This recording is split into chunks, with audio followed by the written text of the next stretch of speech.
नमस्कार दोस्तों, मैं हूं आपके साथ आशीर्वाद। आप सभी का स्वागत है आईएएस मंत्रा के यूट्यूब वीडियो चैनल पर। आइए चर्चा प्रारंभ करते हैं इस स्पेशल इशू पर। The Reserve Bank of India, जी हां, भारतीय रिजर्व बैंक ने बैंकों के डिजिटल चैनल के माध्यम से जमा की गई राशि के बदले अपने पास अधिक तरलता रखने का आदेश दिया है। डिजिटल चैनल के माध्यम से किए गए बैंक जमा बहुत स्थिर नहीं होते हैं और जल्दी से वापस निकाल लिए जाते हैं। दो स्टेटमेंट है दोस्तों यहाँ पर आपके लिए। आरबीआई ने बैंकों को एक सलाह दी है कि बैंक भैया, आपके पास कोई डिजिटल रूप से जमा करता है, ऑनलाइन जमा करता है पैसा आपके पास, तो पैसा रखिए उसका। ज़्यादा लोन बांट रहे हैं, ध्यान रखिए कि उसके बैकअप आपके पास हो, लिक्विडिटी रखिए, कभी भी निकालने आ सकता है। वो व्यक्ति मेड थ्रू डिजिटल चैनल जमा किए गए हैं बहुत स्टेबल नहीं होते हैं और ये कभी भी निकाले जा सकते हैं। तो यहाँ पर एक आरबीआई का एक स्टैंड आया है, बात करेंगे इस पर आपके साथ। क्या कहना है आरबीआई का यहाँ पर? तो आरबीआई कह रहा है बहुत स्टेबल नहीं होते हैं और कभी वापस निकाले जा सकते हैं। तो क्या कहेंगे इस पर दोस्तों हम लोग? फर्स्ट का ए यहाँ पर, जी हाँ, फर्स्ट का ए बिल्कुल ठीक है, कथन ये भी ठीक है और ये भी ठीक है और ये इसका पूरा एक्सप्लेनेशन करता है क्यों ऐसा आदेश दिया है आरबीआई ने। दोस्तों आइए बात करें खबर छपी मिनट के अंदर आरबीआई की न्यू लिक्विडिटी का कवरेज रेशियो गाइडलाइन। जी हाँ, एलसीआर गाइडलाइन। क्या होता है एलसीआर और क्या कहा आरबीआई ने इस बात को लेकर? आइए चर्चा शुरू करते हैं आपके साथ आज की। चलिए इस कलर को हम लोग वाइट कर लें।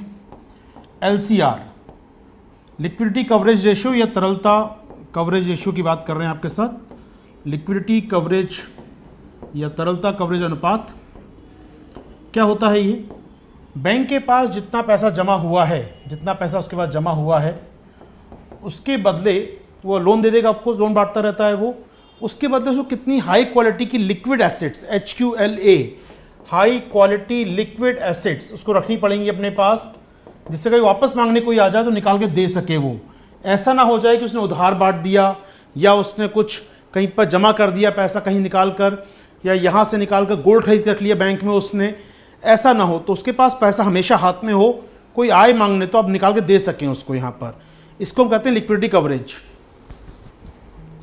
इसे हम कहते हैं लिक्विडिटी कवरेज दोस्तों। तो यहाँ पर बैंक से कहा गया जनाब, ये जो डिजिटल पे जमा करते हैं ना लोग, डिजिटल जमा करते हैं, निकालते बहुत तेज़ी से हैं, तो थोड़ा ज़्यादा रखिए लिक्विडिटी कवरेज इनका, थोड़ा ज़्यादा पैसा रखिए बैकअप में अपने पास। लिक्विडिटी कवरेज यानी कि आप कह सकते हैं वो गवर्नमेंट सिक्योरिटी फॉर्म में हो या गोल्ड फॉर्म में हो या कुल मिलाकर कैश फॉर्म में हो, रखिए अपने पास हमेशा। निकालने कोई आएगा तुरंत निकाल के दे दीजिएगा उसको। जी हाँ, ये है अपना आंसर यहाँ पर। इसका आंसर ए होता है। एलसीआर पे बात हो सकती है दोस्तों, एलसीआर नॉर्म्स पूछ सकता है कभी आयोग आपसे, एलसीआर क्या होता है। लिक्विडिटी का पूछ चुका है ऑलरेडी, लिक्विडिटी कवरेज रेशियो क्या होता है दोस्तों। चलिए मूव करेंगे आपके साथ। यानी कुल मिलाकर आपके पास जो पैसा जमा हुआ है उसके बदले आप कितना यहाँ पर बैकअप में कितनी हाई क्वालिटी की उच्च गुणवत्ता वाली परिसंपत्तियाँ रखते हैं। उच्च गुणवत्ता मतलब जो कन्वर्ट हो जाती है कैश में। जैसे कि मान लीजिए मेरे पास प्रॉपर्टी हो सकती है, गाड़ी बंगला घर हो सकता है, लेकिन वो हाई क्वालिटी नहीं है। कोई मांगने आ गया ना कल कैश नहीं है मेरे पास, तो फिर कैश कैसे आएगा? उसके बदले मुझे गोल्ड रखना पड़ेगा या कैश रखूँ बैकअप में अपने पास, या ऐसा कुछ रखूँ भैया तुरंत बेच के पैसा आ जाए। उसे कहते हैं हम लोग हाई क्वालिटी लिक्विडिटी एसेट्स यानी HQLA। तो बैंक से कहा गया है कि भैया अपने पास ज़्यादा रखिए आप HQLA, क्योंकि कभी पैसा वापस मांगने कोई आ सकता है जो डिजिटली जमा करता है। ये एक ड्राफ्ट है, अभी फाइनलाइज नहीं हुआ है, लेकिन बहुत जल्दी इस पर गाइडलाइन जारी हो जाएंगी। तो दोस्तों कैसा लगा ये वीडियो आपको बताइए कमेंट बॉक्स में। आप ज्वाइन कर सकते हैं मेरे संग मेरी करंट अफेयर्स क्लासेस दोस्तों, जो उपलब्ध हैं GS विद आशीर्वाद ऐप के ऊपर, जहां डेली क्लास होती है और नोट्स प्राप्त होते हैं। इसके अतिरिक्त आप जुड़ सकते हैं ऐप पर हमारे PT और मेंस के विशेष कार्यक्रम पर। लॉग इन कीजिए हमारी ऐप पर। Thank you.